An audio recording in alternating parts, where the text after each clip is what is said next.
Hi friends, previous వీడియోస్లో నేను ఏ ప్రైజింగ్లో ఏ mobile కొనాలి, ఏ మొబైల్ కొనొద్దు అనే దాని గురించి చెప్పాను కదా. అయితే మనం మొబైల్ కొన్న తర్వాత కొన్ని సంవత్సరాలు వాడిన తర్వాత దానిలో ఏవో ఒక సమస్యలు వస్తూనే ఉంటాయి. అంటే మొబైల్ స్క్రీన్ బ్రేక్ అయిపోవడము, బ్యాటరీ డ్యామేజ్ అయిపోవడము.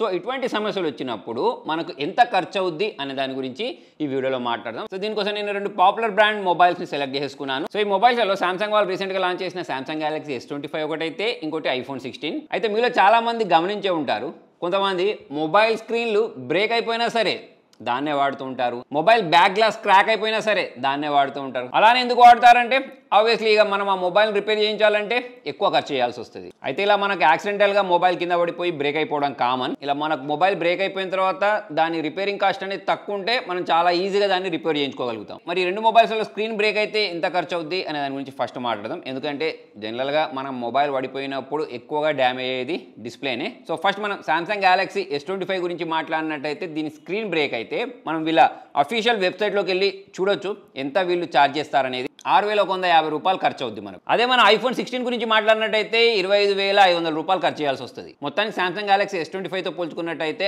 ఐఫోన్ స్క్రీన్ ని రిపేర్ చేయించుకోవడానికి అయ్యే ఖర్చు 4 రెట్లు ఎక్కువ ఉంది. సో మొత్తానికి సామ్సంగ్ గెలాక్సీ S25 స్క్రీన్ ని మనం రిపేర్ చేయించుకోవడం బడ్జెట్ ఫ్రెండ్లీ అని చెప్పేసుకోవచ్చు. ఇక మనం మొబైల్ ని వాడుకుంటూ పోతూ ఉంటే కొన్ని రోజులు అయిన తర్వాత మొబైల్ బ్యాటరీ డిగ్రేడ్ అవ్వడం కామన్. చాలామంది ఇదే కంప్లైంట్ చేస్తూ ఉంటారు, మొబైల్లో బ్యాటరీ బ్యాకప్ ఎక్కువ రావట్లేదు అని చెప్పేసి. సో మరి ఈ రెండు మొబైల్స్లలో మనం ఒకవేళ బ్యాటరీ రీప్లేస్ చేయించుకోవాలి అనుకుంటే ఎంత కాస్ట్ అవుద్ది అనేది చూద్దాం. ఇవన్నీ డైరెక్ట్ మీరు సామ్సంగ్, యాపిల్ సంబంధించిన అఫీషియల్ వెబ్సైట్ ఓపెన్ చేసినా మీకు ఈ నెంబర్స్ అనేవి కనిపిస్తాయి. ఇప్పుడు మన Samsung Galaxy S25 battery replacement గురించి మాట్లాడినట్టయితే 2470 అవుతుంది. అదే ఐఫోన్ 16 గురించి మాట్లాడినట్టయితే 9,800 రూపాయలు అవుద్ది. జనరల్గా మనం ఎక్కువ ఫ్లాగ్షిప్ మొబైల్స్ ఎందుకు కొనుక్కుంటాము అని అంటే చాలా సంవత్సరాల పాటు వాడాలని కొనుక్కుంటాం కదా. మీరు కూడా ఎక్కువ కాలం పాటు మొబైల్ వాడాలి అంటే ఈ ఖర్చులను కూడా మనం మైండ్లో ఉంచుకోవాలి. నెక్స్ట్ మొబైల్లో పాడైపోయేది బ్యాక్ గ్లాస్. జనరల్గా మనం ఐఫోన్స్లలో కూడా చూస్తూ ఉంటాం, బ్యాక్ గ్లాస్ అనేవి క్రాక్ అయిపోయి కనిపిస్తూ ఉంటాయి. అయినా కూడా జనాలు అలానే వాడుతూ ఉంటారు. సో మరి ఈ రెండు మొబైల్స్లలో బ్యాక్ గ్లాస్ క్రాక్ అయిపోతే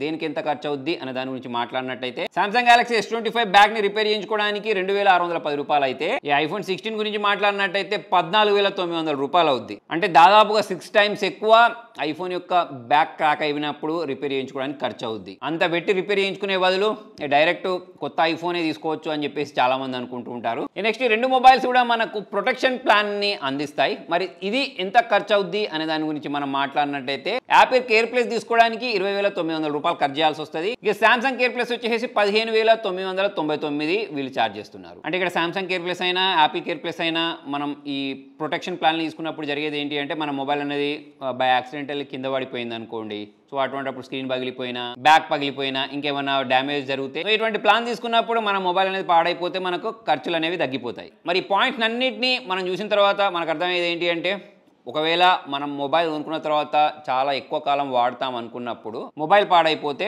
అంటే ఈ రెండు మొబైల్స్ పాడైపోతే, ఒకవేళ సామ్సంగ్లో స్క్రీన్ రీప్లేస్మెంట్ వస్తే తక్కువ ఖర్చులో అయిపోద్ది యాపిల్తో కంపేర్ చేసినప్పుడు. బ్యాక్ గ్లాస్లో క్రాక్ వచ్చినా సరే సామ్సంగ్లోనే తక్కువ అయిపోతుంది. బ్యాటరీలో కూడా సామ్సంగ్లోనే తక్కువ అయిపోతుంది. మనం ప్రొటెక్షన్ ప్లాన్ తీసుకున్నా సరే సామ్సంగే తక్కువ ధర ఆఫర్ చేస్తుంది. మొత్తం చెప్పాల్సుకునేది ఏంటి అంటే ఒకవేళ మనం ఫ్లాగ్షిప్ లెవెల్ మొబైల్స్ కొనుక్కున్నాము అని అనుకున్నప్పుడు ఆ మొబైల్ అనేది డ్యామేజ్ అవ్వకుండా చూసుకోవాలి. మొబైల్ కొనుక్కున్న వెంటనే దానికి ఒక బ్యాక్ కేస్ వేసుకోవడం, ముందట ఒక టెంపర్డ్ గ్లాస్ వేసుకుంటే మనం ఖర్చులను తక్కువ చేసుకోవచ్చు. ప్లస్ మనకు దీనిలో ఎక్స్టెండెడ్ వారంటీ అని చెప్పేసి కొన్ని ప్లాన్ దొరుకుతుంటాయి చూసారు. అటువంటి ప్లాన్ తీసుకున్నప్పుడు మనం ఎక్కువ కాలం పాటు మొబైల్ వాడినప్పుడు ఏదైనా సమస్యలు వస్తే మనకు తక్కువ కాస్ట్లో రిపేర్ జరిగిపోద్ది. సో ఫ్రెండ్స్, మరి మీ ఫోన్ ఎప్పుడైనా బ్రేక్ అయిందా? బ్రేక్ అయితే సర్వీస్ సెంటర్ ఎక్స్పీరియన్స్ ఎలా ఉంది? ఏ మొబైల్ రిపేర్ చేసుకుంటే మీకు ఎక్కువ కాస్ట్ పడింది అనేది కింద కామెంట్లో రాయండి. వీడియో నచ్చినట్టయితే లైక్ చేయండి, షేర్ చేయండి. Thank you.